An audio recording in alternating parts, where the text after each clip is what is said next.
गौरी पुत्र गणेश भगवान जी की जय। बोलिए श्री शंकर पार्वती भगवान की जय।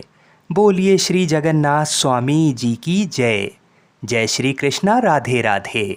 ओडिशा के पुरी में स्थित श्री जगन्नाथ मंदिर भारत के 4 पवित्र धामों में से एक है, जहां हर साल आषाढ़ मास के शुक्ल पक्ष की द्वितीया तिथि को भव्य रथ यात्रा का आयोजन होता है।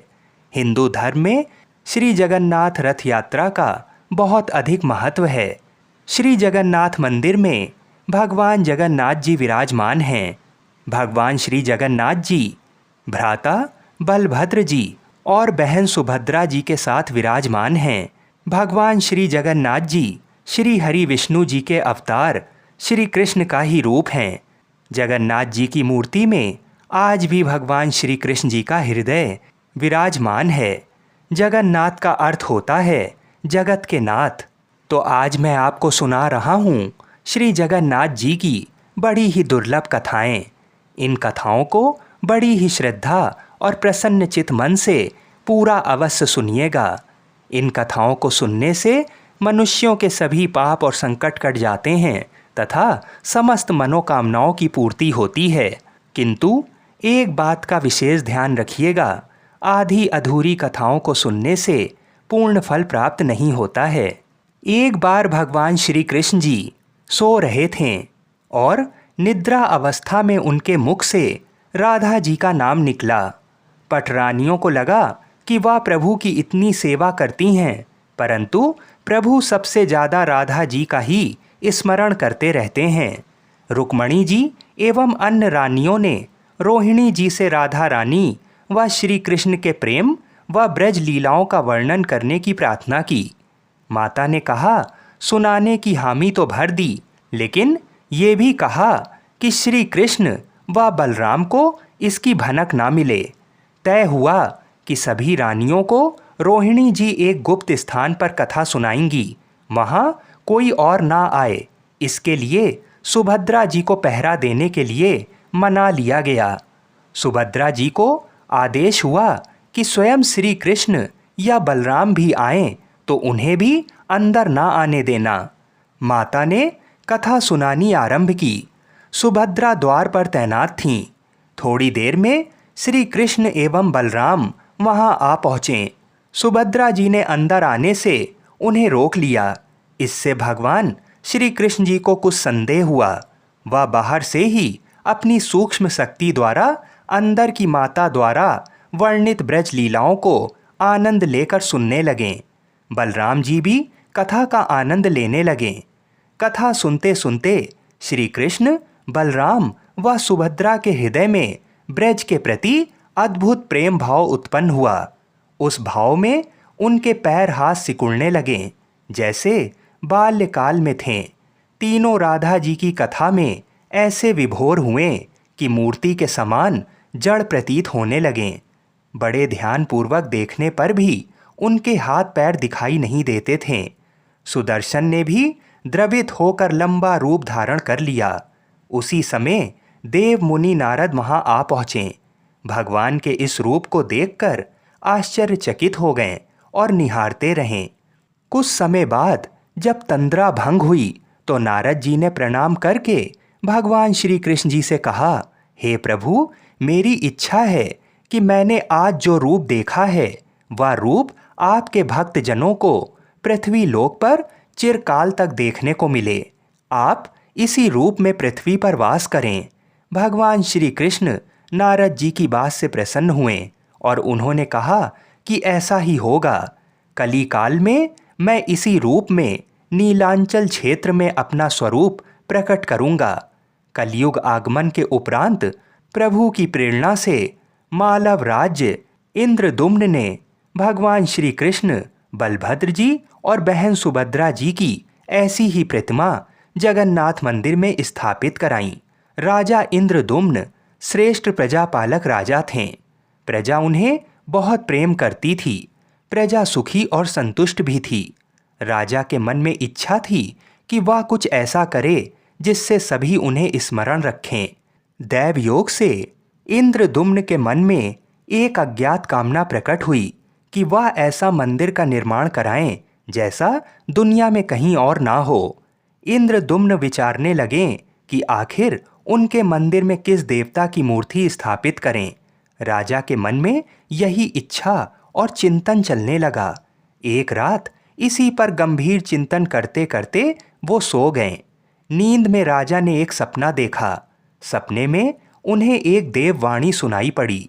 इंद्रदुम्न ने सुना, राजा, तुम पहले नए मंदिर का निर्माण आरंभ करो। मूर्ति विग्रह की चिंता छोड़ दो। उचित समय आने पर तुम्हें स्वयं राह दिखाई पड़ेगी। राजा नींद से जाग उठे। सुबह होते ही उन्होंने अपने मंत्रियों को सपने की बात बताई।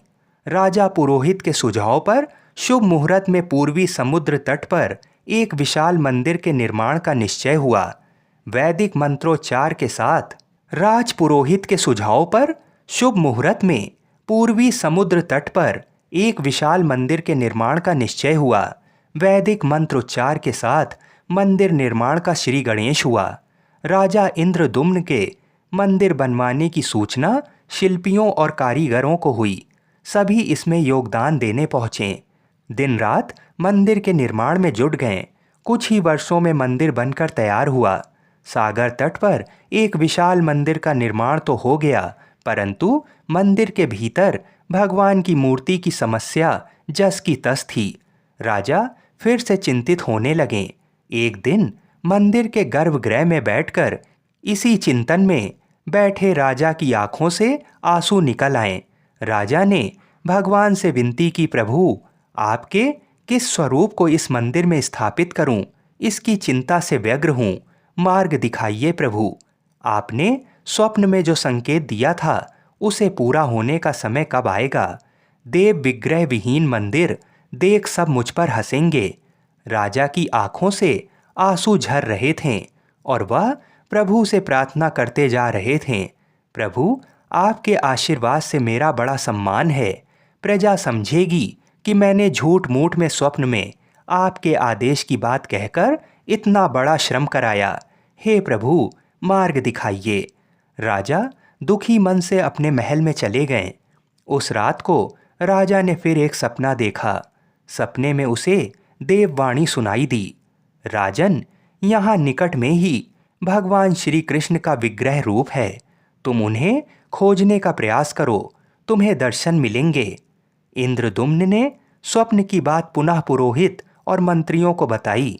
सभी ये निष्कर्ष पर पहुँचे कि प्रभु की कृपा सहज प्राप्त नहीं होगी। इसके लिए हमें निर्मल मन से परिश्रम आरंभ करना होगा। भगवान के विग्रह का पता लगाने की जिम्मेदारी राजा इंद्रदुम्न ने 4 विद्वान पंडितों को सौंप दी। प्रभु इच्छा से प्रेरित होकर चारों विद्वान 4 दिशाओं में निकले। उन चारों में एक विद्वान थे विद्यापति। वह चारों में सबसे कम उम्र के थे। प्रभु के विग्रह की खोज के दौरान उनके साथ बहुत सी अलौकिक घटनाएं हुईं। पंडित विद्यापति पूर्व दिशा की ओर चले। कुछ आगे चलने के बाद विद्यापति उत्तर की ओर मुड़े तो उन्हें एक जंगल दिखाई दिया। वन भयावह था। विद्यापति श्री कृष्ण के उपासक थे। उन्होंने श्री कृष्ण का स्मरण किया और राह दिखाने की प्रार्थना की। भगवान श्री कृष्ण की प्रेरणा से उन्हें राह दिखने लगी। प्रभु का नाम लेते लेते वह वन में चले जा रहे थे। जंगल के मध्य उन्हें एक पर्वत दिखाई दिया। पर्वत के वृक्षों से संगीत की ध्वनि सा सुरम्य गीत सुनाई पड़ रहा था। विद्यापति संगीत के जानकार थे। उन्हें वहाँ मृदंग, बंसी और करताल की मिश्रित ध्वनि सुनाई दे रही थी। ये संगीत उन्हें दिव्य लगा। संगीत की लहरियों को खोजते विद्यापति आगे बढ़ चले। वह जल्दी पहाड़ी की चोटी पर पहुंच गए। पहाड़ के दूसरी ओर उन्हें एक सुंदर घाटी दिखी जहां भील नृत्य कर रहे थे। विद्यापति उस दृश्य को देखकर मंत्रमुग्ध थे। सफर के कारण थके थे, पर संगीत से थकान मिट गई और उन्हें नींद आने लगी। अचानक एक बाघ की गर्जना सुनकर विद्यापति घबरा उठे। बाघ उनकी ओर दौड़ता आ रहा था। बाघ को देखकर विद्यापति घबरा गए और बेहोश होकर वहीं गिर पड़े। बाघ विद्यापति पर आक्रमण करने ही वाला था कि तभी एक स्त्री ने बाघ को पुकारा। बाघा! उस आवाज को सुनकर बाघ मौन खड़ा हो गया। स्त्री ने उसे लौटने का आदेश दिया तो बाघ लौट पड़ा। बाघ उस स्त्री के पैरों के पास ऐसे लौटने लगा जैसे कोई बिल्ली पुचकार सुनकर खेलने लगती है। युवती बाघ की पीठ को प्यार से थपथपाने लगी और बाघ स्नेह से लौटता रहा। वह स्त्री वहां मौजूद स्त्रियों में सर्वाधिक सुंदर थी। वह भीलों के राजा विश्वावसु की इकलौती पुत्री ललिता थी। ललिता ने अपनी सेविकाओं को अचेत विद्यापति की देखभाल के लिए भेजा। सेविकाओं ने झरने से जल लेकर विद्यापति पर छिड़का। कुछ देर बाद विद्यापति की चेतना लौटी। उन्हें जल पिलाया गया। विद्यापति ये सब देखकर कुछ आश्चर्य में थे। ललिता विद्यापति के पास आई और पूछा, आप कौन हैं और भयानक जानवरों से भरे इस वन में आप कैसे पहुँचें? आपके आने का प्रयोजन बताइए ताकि मैं आपकी सहायता कर सकूं। विद्यापति के मन से बाघ का भय पूरी तरह गया नहीं था। ललिता ने ये बात भाप ली थी और उन्हें संतावना देते हुए कहा, विप्रवर, आप मेरे साथ चलें। जब आप स्वस्थ हों तब अपने लक्ष्य की ओर प्रस्थान करें। विद्यापति ललिता के पीछे पीछे उनकी बस्ती की तरफ चल दिए। विद्यापति भीलों के राजा विश्वावसु से मिले और उन्हें अपना परिचय दिया। विश्वावसु विद्यापति जैसे विद्वान से मिलकर बड़े प्रसन्न हुए। विश्वावसु के अनुरोध पर विद्यापति कुछ दिन वहां अतिथि बनकर रुके। वह भीलों को धर्म और ज्ञान का उपदेश देने लगे। उनके उपदेशों को विश्वावसु तथा ललिता बड़ी रुचि के साथ सुनते थे। ललिता के मन में विद्यापति के लिए अनुराग पैदा हो गया। विद्यापति ने भी भाप लिया कि ललिता जैसी सुंदरी को उनसे प्रेम हो गया है। किंतु विद्यापति एक बड़े कार्य के लिए निकले थे। अचानक एक दिन विद्यापति बीमार हो गए। ललिता ने उनकी सेवा की। इससे विद्यापति के मन में भी ललिता के प्रति प्रेम भाव पैदा हो गया। विश्वावसु ने प्रस्ताव रखा कि विद्यापति ललिता से विवाह कर लें। विद्यापति ने इसे स्वीकार कर लिया। कुछ दिन दोनों के सुखमय बीते। ललिता से विवाह करके विद्यापति प्रसन्न तो था, पर जिस महत्वपूर्ण कार्य के लिए वह आए थे वह अधूरा था। यही चिंता उन्हें बार बार सताती थी। इस बीच विद्यापति को एक विशेष बात पता चली। विश्वावसु हर रोज सवेरे उठकर कहीं चले जाते थे और सूर्योदय के बाद ही लौटते थे। कितनी भी विकट स्थिति हो, उसका ये नियम कभी नहीं टूटता था। विश्वावसु के इस व्रत पर विद्यापति को आश्चर्य हुआ।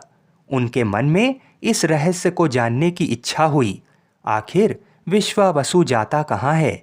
एक दिन विद्यापति ने ललिता से इस संबंध में पूछा तो ललिता ये सुनकर सहम गई। ललिता के सामने धर्म संकट आ गया। वह पति की बात को ठुकरा नहीं सकती थी, लेकिन पति जो पूछ रहे थे वह उसके वंश की गोपनीय परंपरा से जुड़ी बात थी, जिसे खोलना संभव नहीं था। ललिता ने कहा, स्वामी, ये हमारे कुल का रहस्य है जिसे किसी के सामने खोला नहीं जा सकता। परंतु आप मेरे पति हैं और मैं आपको कुल का पुरुष मानते हुए जितना संभव है उतना बताती हूँ। यहाँ से कुछ दूरी पर एक गुफा है जिसके अंदर हमारे कुल देवता हैं। उनकी पूजा हमारे सभी पूर्वज करते आए हैं। ये पूजा निर्बाध चलनी चाहिए। उसी पूजा के लिए पिताजी रोज सुबह नियमित रूप से जाते हैं। विद्यापति ने ललिता से कहा, वह भी उनके कुल देवता के दर्शन करना चाहते हैं। ललिता बोली, ये संभव नहीं है। हमारे कुल देवता के बारे में किसी को जानने की इच्छा है, ये सुनकर मेरे पिता क्रोधित हो जाएंगे। विद्यापति की उत्सुकता बढ़ रही थी। वह तरह तरह से ललिता को अपने प्रेम की शपथ देकर उसे मनाने लगे। आखिरकार ललिता ने कहा, वह अपने पिताजी से विनती करेगी कि वह आपको देवता के दर्शन करा दें। ललिता ने पिता से सारी बात कही। वह क्रोधित हो गए। ललिता ने जब ये कहा, मैं आपकी अकेली संतान हूँ, आपके बाद देवता के पूजा का दायित्व मेरा होगा, इसलिए मेरे पति का ये अधिकार बनता है, क्योंकि आगे उसे ही पूजना होगा। विश्वावसु इस तर्क के आगे झुक गए। वह बोले, गुफा के दर्शन किसी को तभी कराए जा सकते हैं जब वह भगवान की पूजा का दायित्व अपने हाथ में ले ले। विद्यापति ने दायित्व स्वीकार किया तो विश्वावसु देवता के दर्शन कराने को राजी हुए। दूसरे दिन सूर्योदय से पूर्व विद्यापति की आंखों पर पट्टी बांधकर विश्वावसु उनका दाहिना हाथ पकड़कर गुफा की तरफ निकले। विद्यापति ने मुट्ठी में सरसों रख लिया था, जिसे रास्ते में छोड़ते हुए गए। गुफा के पास पहुंचकर विश्वावसु रुके और गुफा के पास पहुंच गए। विश्वावसु ने विद्यापति की आंखों की काली पट्टी खोल दी। उस गुफा में नीले रंग का प्रकाश चमक उठा। हाथों में मुरली लिए भगवान श्री कृष्ण का रूप विद्यापति को दिखाई दिया। विद्यापति आनंद मग्न हो गए। उन्होंने भगवान के दर्शन किए। दर्शन के बाद तो जैसे विद्यापति आना ही नहीं चाहते थे। बोलिए श्री राधा कृष्ण भगवान की जय। आगे की कथा बड़े ध्यान से सुनिएगा। दर्शन करने के बाद विश्वावसु ने लौटने का आदेश दिया। फिर उनकी आंखों पर पट्टी बांधी और दोनों लौट पड़े। लौटने पर ललिता ने विद्यापति से पूछा। विद्यापति ने गुफा में दिखे अलौकिक दृश्य के बारे में पत्नी को बताना भी उसने उचित नहीं समझा। वह टाल गए। ये तो जानकारी हो चुकी थी कि विश्वावसु श्री कृष्ण की मूर्ति की पूजा करते हैं। विद्यापति को आभास हो गया कि महाराज ने स्वप्न में जिस प्रभु विग्रह के बारे में देववाणी सुनी थी, वह इसी मूर्ति के बारे में थी। विद्यापति विचार करने लगे कि किसी तरह इस मूर्ति को लेकर राजधानी पहुंचना होगा। वह एक तरफ तो गुफा से मूर्ति को लेकर जाने की सोच रहे थे, दूसरी तरफ भीलराज और पत्नी के साथ विश्वासघात के विचार से उनका मन व्यथित हो रहा था। विद्यापति धर्म अधर्म के बारे में सोचते रहे। फिर विचार आया कि यदि विश्वावसु ने सचमुच उस पर विश्वास किया होता तो आग पर पट्टी बांधकर गुफा तक नहीं ले जाता, इसलिए उसके साथ विश्वासघात का प्रश्न नहीं उठता। उसने गुफा से मूर्ति चुराने का मन बना लिया।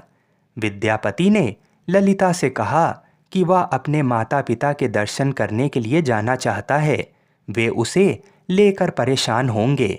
ललिता भी साथ चलने को तैयार हुई तो विद्यापति ने यह कहकर समझाया कि वह शीघ्र ही लौटेगा तो उसे लेकर जाएगा। ललिता उसकी बात मान गई। विश्वावसु ने उसके लिए घोड़े का प्रबंध किया। अब तक सरसों के दाने से पौधे निकल आए थे। उनको देखता विद्यापति गुफा तक पहुंच गया। उसने भगवान की स्तुति की और क्षमा प्रार्थना के बाद उनकी मूर्ति उठाकर झोले में रख ली। शाम तक वह राजधानी पहुंच गया और सीधा राजा के पास पहुंच गया। उसने दिव्य प्रतिमा राजा को सौंप दी और पूरी कहानी सुनाई। राजा ने बताया कि उसने कल एक सपना देखा कि सुबह सागर में एक लकड़ी का कुंदा बहकर आएगा। उस कुंदे की नक्काशी करवाकर भगवान की मूर्ति बनवा लेना, जिसका अंश तुम्हें प्राप्त होने वाला है। वह भगवान विष्णु का स्वरूप होगा। तुम जिस मूर्ति को लाए हो वह भी भगवान विष्णु का अंश है। दोनों आश्वस्त थे कि उनकी तलाश पूरी हो गई है।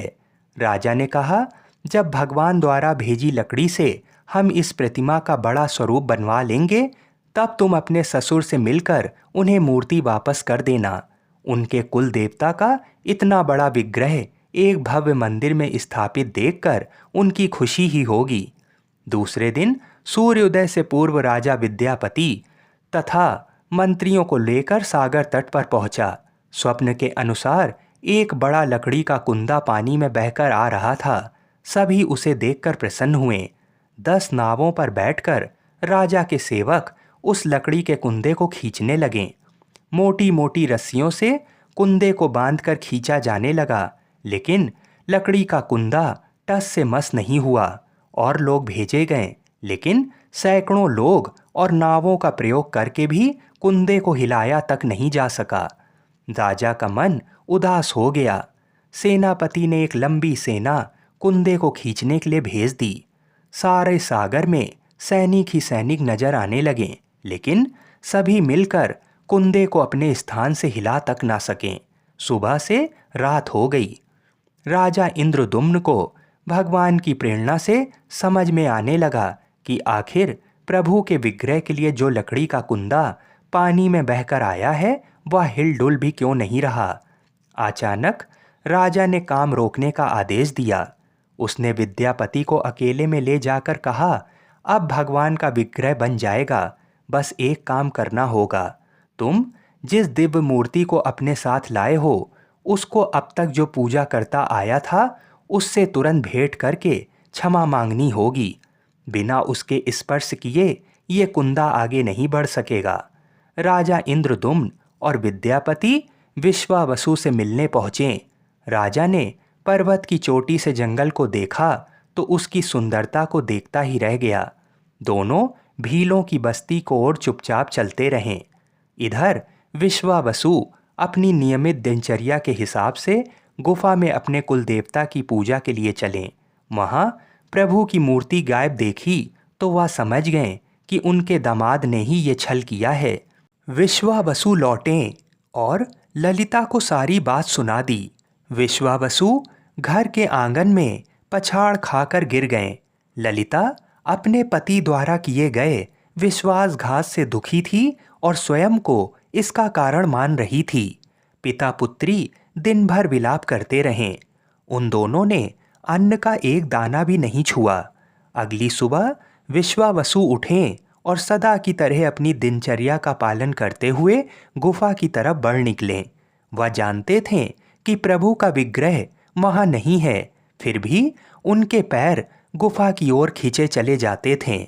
विश्वावसु के पीछे ललिता और रिश्तेदार भी चले। विश्वावसु गुफा के भीतर पहुँचे जहाँ भगवान की मूर्ति होती थी। उस चट्टान के पास खड़े होकर हाथ जोड़कर खड़े रहें, फिर ऊंची चट्टान पर गिर गए और बिलक बिलक कर रोने लगे। उनके पीछे प्रजा भी रो रही थी।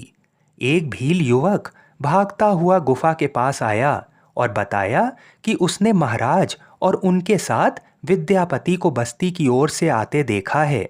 ये सुनकर सब चौंक उठे। विश्वावसु राजा के स्वागत में गुफा से बाहर आए। उनकी आंखों में आंसू थे। राजा इंद्रदुमन विश्वावसु के पास आए और उन्हें अपने हृदय से लगा लिया। राजा बोले, भीलराज, तुम्हारे कुल देवता की प्रतिमा का चोर तुम्हारा दामाद नहीं, मैं हूँ। उसने तो अपने महाराज के आदेश का पालन किया था। ये सुनकर सब चौंक उठे। विश्वावसु ने राजा को आसन दिया।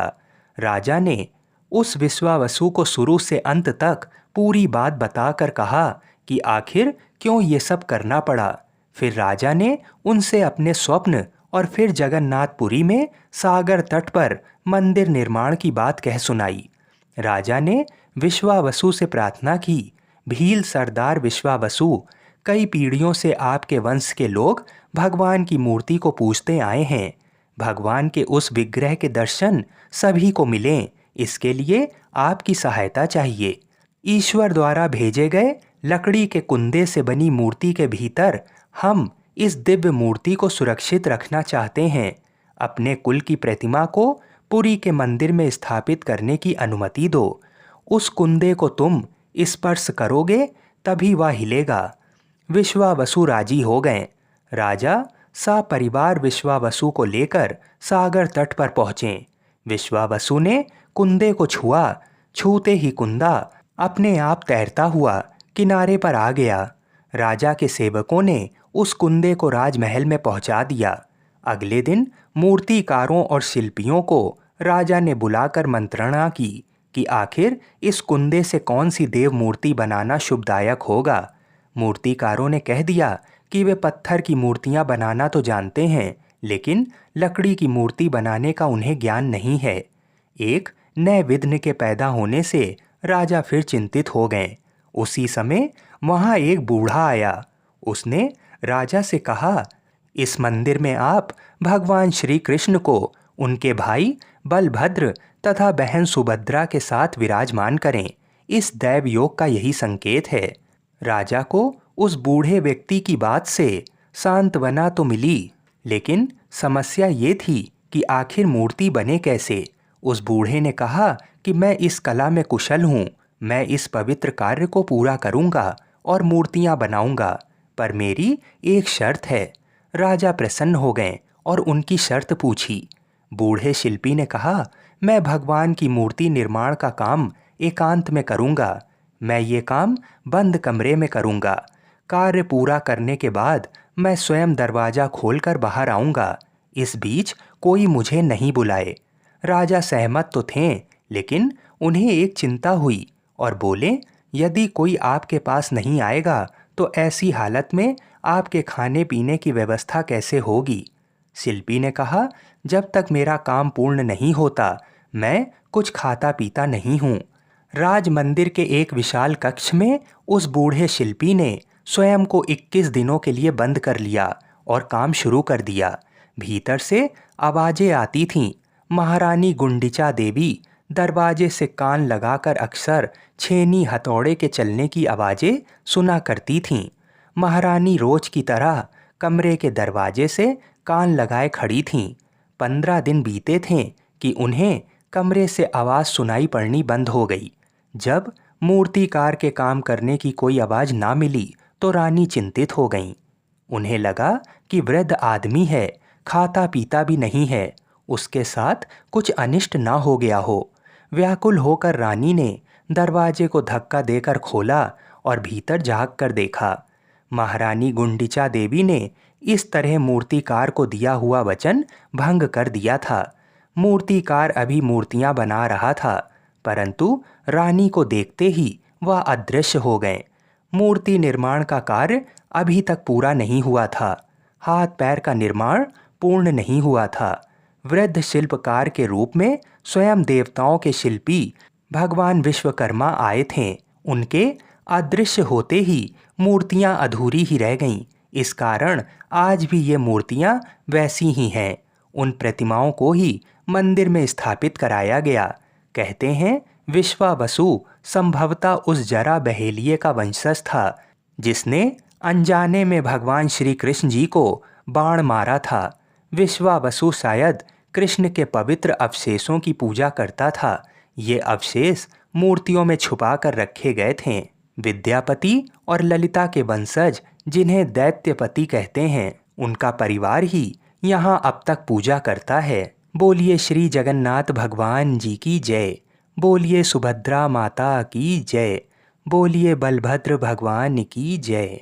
आइए अब भगवान श्री जगन्नाथ जी की बड़ी ही सुंदर दूसरी कथा को सुनते हैं। इस कथा को सुनने से समस्त मनोकामनाएं पूर्ण होती हैं। एक बार रात के समय जगन्नाथ जी अपने भक्त रघुदास जी के पास आते हैं, जो जगन्नाथपुरी में ही रहते हैं, और कहते हैं, रघु चलो आज हम राजा के बगीचे से कटहल चुराते हैं, या फिर हम दोनों मिलकर उसका पान करेंगे। जगन्नाथ जी की बात करके रघु ने कहा, लेकिन आपको कटहल चुराना क्यों है? यदि तुम कटहल खाना चाहते हो तो मैं राजा से कहकर आपके लिए कटहल लाऊंगा। लेकिन ये सुनकर जगन्नाथ जी ने कहा, नहीं रघु, ऐसे तो मुझे हर दिन सभी चीज़ें मिलती हैं। ऐसे तो मेरे पास किसी चीज़ की कमी नहीं है। ऐसे तो मेरी मैया यशोदा मेरे लिए इतना माखन मलाई बनाती है और खिलाती है, लेकिन फिर भी मैं गोपियों के घर माखन चुराने जाता हूँ। पता है क्यों? क्योंकि चुरा के खाने में जो आनंद आता है उसका स्वाद ही कुछ अलग है। ऐसा आनंद आसानी से मिलने वाली चीज़ों में नहीं मिलता। इसलिए मैं चाहता हूँ कि आज मैं तुम्हें भी इस आनंद की अनुभूति कराऊं। रघुदास जी ने कहा, नहीं, मुझे ऐसी कोई अनुभूति नहीं करनी। अगर राजा को इस बात का पता चल जाएगा तो वो आपको कुछ नहीं कहेगा, लेकिन मेरा क्या होगा ये सोचा आपने? रघुदास जी के बार बार मना करने पर भी जगन्नाथ जी उन्हें कटहल चुराने के लिए विवश करने लगे। आखिरकार रघुदास जी क्या करते, थक हार कर भगवान जगन्नाथ जी की बात माननी पड़ी। और फिर क्या था, भगवान जगन्नाथ जी या रघुनाथ दास जी चल पड़े राजा के बाग से कटहल चुराने। दोनों बगीचे में पहुंच जाते हैं और एक बड़े पेड़ को देखते हुए जगन्नाथ जी बोलते हैं, देखो रघु, ये पेड़ कितना विशाल है, कितने सुंदर कटहल लगे हैं। तुम इस पेड़ पर चढ़ जाओ, मैं यहाँ नीचे खड़ा हूँ। तुम ऊपर से कोई अच्छा वाला फल तोड़कर नीचे फेंक देना और मैं पकड़ लूँगा। फिर तुम नीचे आ जाना धीरे से, फिर हम यहाँ से भाग जाएंगे। अब रघुदास जी इसमें क्या बोलते हैं, भगवान तो पहले से ही इन सब कामों में प्रवीण हैं। माखन चुराना या कटहल चुराना, अपने भक्तों का मन उनसे अच्छा कौन जानता है। फिर क्या था, रघुदास जी गए कटहल के पेड़ पर, उन्हें एक अच्छा बड़ा सा एक कटहल दिखा और उन्होंने तोड़ लिया और नीचे आवाज़ लगाई, जगन्नाथ क्या आप तैयार हो, मैं फल नीचे फेंक रहा हूँ, उसे पकड़ लेना। जगन्नाथ जी ने कहा, हाँ मैं यहीं पर हूँ, तुम फेंको मैं पकड़ लूँगा। लेकिन जैसे ही रघु ने फल फेंका और जगन्नाथ जी भगवान वहाँ नहीं थे और फल जमीन पर जा गिरा और दो हिस्सों में टूट गया। जब राजा के सिपाहियों ने ये आवाज़ सुनी तो उन्हें पता चल गया कि ज़रूर कोई कटहल चुराने आया है। वे सब दौड़ते हुए वहाँ आ गए। सिपाहियों को ये देख बहुत हैरानी हुई।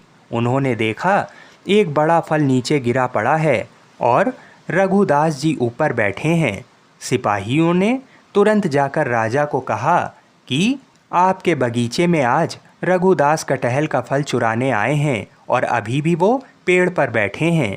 ये सुनकर राजा को भी बहुत आश्चर्य हुआ कि रघुदास जी कटहल चुराने कैसे आ सकते हैं। ऐसा सोचते हुए राजा तुरंत वहाँ पहुँच गए। जब राजा ने जाकर देखा तो रघु जी अभी भी पेड़ पर ही बैठे थे। राजा ने रघुदास जी को नीचे आने के लिए कहा। फिर राजा ने उनसे पूछा कि मेरे प्रिय गुरु भक्त रघुदास जी, अगर आपको कटहल खाने की इच्छा थी तो आप मुझसे बताते, आपने बगीचे में आने का कष्ट क्यों किया। अब रघुनाथ दास जी क्या उत्तर देते। उन्होंने राजा को जगन्नाथ जी की सारी बात बताई कि किस प्रकार जगन्नाथ जी ने उन्हें चोरी करने के लिए कहा था और फिर वो खुद मुझे यहाँ अकेला छोड़ गायब हो गए। राजा और सिपाही सभी लोग हंसने लगे। सभी लोग ने जगन्नाथ और रघुनाथ जी की इस लीला का आनंद लिया। राजा भाव विभोर होकर रघुदास जी के चरणों में गिर गए और अपनी इस बात से खुश होकर कि भगवान को मेरे बगीचे के कटहल इतने पसंद हैं, उन्हें पूरा बगीचा भगवान जगन्नाथ जी के नाम पर कर दिया। और आज भी जगन्नाथपुरी में भगवान जगन्नाथ को उस बगीचे के कटहल का भोग लगता है। बोलिए श्री राधा कृष्ण भगवान की जय। बोलिए श्री जगन्नाथ भगवान जी की जय। बोलिए श्री सुभद्रा माता की जय। बोलिए श्री बलभद्र भगवान जी की जय। एक समय की बात है, ऋषि दुर्वासा जी बरसाने गए हुए थे। उस समय श्री राधा जी अपनी सहेलियों के साथ खेल रही थीं। राधा जी और उनकी सखियां छोटे छोटे बर्तन बनाकर उसमें झूठ मूठ का भोजन बनाकर भगवान जी को भोग लगा रही थीं। श्री राधा रानी और उनकी सहेलियां ये सब कर ही रही थीं कि अचानक से ऋषि दुर्वासा वहां आ पहुँचे। ऋषि दुर्वासा को देख श्री राधा जी और उनकी सहेलियां ऋषि के सम्मान में उठ खड़ी हुईं और उनको सादर प्रणाम किया और बड़े ही सरल भाव से उनका स्वागत करते हुए उनको बैठने को कहा। ऋषि दुर्वासा भोली भाली और छोटी कन्याओं के इस सरल व्यवहार को देखकर अति प्रसन्न हुए और उन कन्याओं द्वारा बिछाए गए आसन पर जाकर बैठ गए। जिन दुर्वासा ऋषि की सेवा में कोई त्रुटि ना हो जाए, इस डर से त्रिलोकी हमेशा डरती रहती थीं। उन्हीं दुर्वासा ऋषि की सेवा भाव श्री राधा जी और उनकी सखियां बड़े सरलता और प्रेम भाव से कर रही थीं और ऋषि दुर्वासा उन्हें देखकर सिर्फ मंद मंद मुस्कुरा रहे थे। फिर राधा जी की सखियां कहती हैं कि हे ऋषि देव, क्या आपको ज्ञात है कि मेरी राधा रानी बहुत ही स्वादिष्ट लड्डू बनाती हैं और उन्हीं लड्डू से हमने भगवान का भोग लगाया है और अभी आपको भी प्रसाद के रूप में वितरित करेंगे। उसके बाद राधा जी की सखियां जाकर राधा जी के हाथों से बने हुए लड्डू का प्रसाद तो लाती हैं। ये देखकर ऋषि दुर्वासा उनके भोलेपन से बहुत ही अभिभूत हो जाते हैं और हंसने लगते हैं और हंसकर बोलते हैं कि हे प्यारी देवियों, अब क्या मैं ये प्रसाद ग्रहण कर लूं? और पूछते हैं कि क्या ये प्रसाद आपने बनाया है? ऋषि दुर्वासा के इस प्रश्न पर सारी सखियां एक साथ ही और एक स्वर में ही कहती हैं कि जी हाँ ऋषिदेव, ये हमारी प्यारी श्री राधा जी ने ही बनाई हैं और हमारा दावा है कि आज तक आपने ऐसा लड्डू नहीं खाया होगा। उसके बाद ऋषि दुर्वासा जैसे ही उस झूठ के बने लड्डू को प्रसन्नतापूर्वक अपने मुख में डालते हैं, वैसे ही ऋषि पूरी तरह से आश्चर्यचकित रह जाते हैं। परंतु वह लड्डू व्रज की मिट्टी का बना हुआ था, क्योंकि एक तो उस लड्डू में ब्रज की मिट्टी का स्वाद था और ऊपर से उसको स्वयं श्री राधा रानी ने अपने हाथों से बनाया था। इससे ज़्यादा और क्या ही हो सकता है। अमृत को भी फीका कर दे, ऐसा था स्वाद उस लड्डू का।